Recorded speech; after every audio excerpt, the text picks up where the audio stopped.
안녕하세요. 미국 주식 레버리지 ETF에 투자하는 직장인 몽키 세컨드입니다. 지난주 9,300만 원이었던 해외 주식 계좌는 이번 주에 9,500만 원이 되었습니다. 이번 주는 반도체 산업 전체와 연결되어 있다고 볼 수 있는 세계 최대 파운드리 업체 TSMC의 역대급 실적 발표가 AI 거품론을 잠재우고 반도체 낙관론을 확산시켰습니다. 미국 반도체 산업지수의 하루 수익률을 3배로 추정하는 레버리지 ETF인 SOXL의 월봉을 살펴보면 확실히 반도체 업계는 사이클이라는 게 있는 것 같습니다. 이번 사이클은 탑승하지 못했지만 다음 사이클에는 볼린저 밴드의 하단선에 가까워졌을 때 경험 삼아 매수를 해봐야겠네요.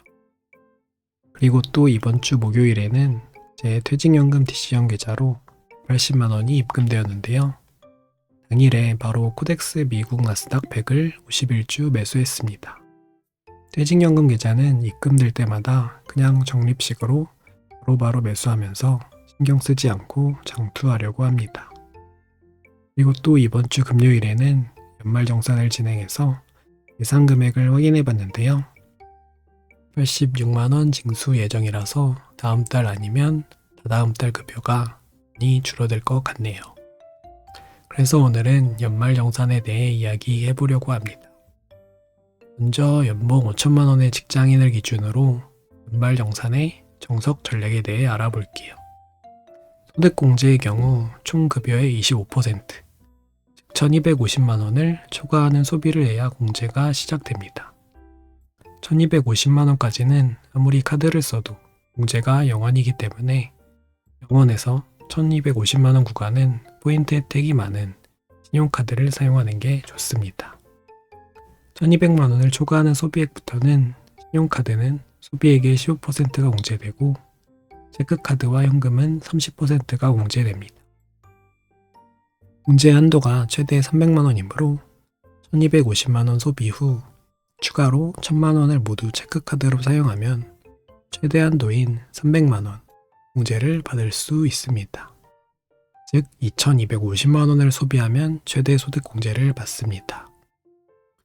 대공제를 받을 수 있는 연금 계좌 운용의 경우 공제율이 16.5%이며 연금 저축만 하면 연 최대 600만 원 납입하여 99만 원을 환급받을 수 있고 연금저축과 IRP로 연 최대 900만 원 납입 시 148.5만 원을 환급받을 수 있습니다.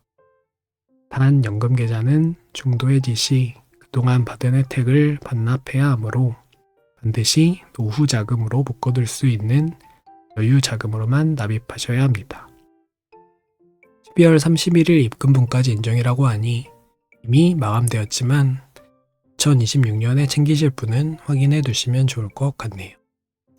저 같은 경우는 소득공제와 세액공제 모두 챙기지 않고 있는데요.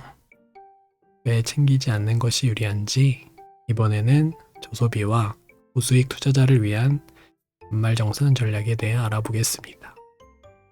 본인이 저소비를 하고 있고 연금 혜택보다 높은 투자 수익률을 목표로 삼고 있다면 앞서 설명했던 연말정산 정석 전략을 따를 필요가 없습니다. 소비가 적어서 소득공제 조건인 1250만 원 초과가 불가능할 경우 소득공제를 받겠다고 불필요한 지출을 하는 것은 낭비입니다. 예를 들어 1000만 원만 소비한 직장인은 소득공제는 받지 못하지만 절대 지출이 최소화되었으니 남은 금액으로 투자를 할 수 있습니다.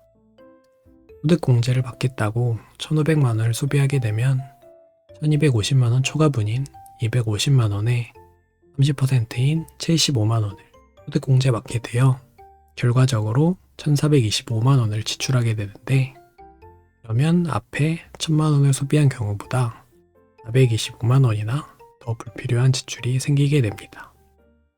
세액공제의 경우 공제율이 16.5%여서 사실 굉장히 높은 수치의 확정 수익인데요. 저 같은 경우 나스닥 2배 레버리지 ETF인 QLD나 구글 2배 레버리지 ETF인 GGLL 같은 공격적인 투자로 더 높은 수익률을 목표로 하고 있기 때문에 시간 증식 속도를 더 높이려는 분들은 연금계좌 운용이 오히려 손해일 수 있습니다. 무엇보다 큰 단점은 중도 해지 시 혜택을 반납해야 한다는 점인데요. 저 같은 경우 조기 은퇴를 통한 파이어족을 목표로 하고 있기 때문에 퇴사할 때 보유한 자산으로 집을 구매하거나 배당금을 통한 현금 흐름이 필요합니다. 하지만 연금계좌에 돈을 묶어두게 되면 부동산 매매 비용이나 배당금이 모자랄 수 있기 때문에 유동성 확보를 위해서라도 연금 대신 직투를 선택했습니다. 마지막으로 왜 186만 원이나 징수되었는지 알아보려고 하는데요. 직장인의 경우 원천징수 세액 비율을 80%, 100%, 120% 중 선택하여 소득세를 덜 내거나 더 낼 수 있는데요.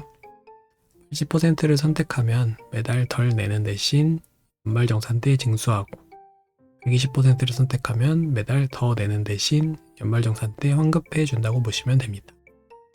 저 같은 경우는 원천 징수 세액 비율도 낮은데 세율 구간은 높아서 약간 더 많이 징수하게 된 것 같네요. 하지만 고수익을 목표로 자산을 운용한다면 연말정산 징수는 국가로부터 무이자 대출을 받은 것과 같습니다.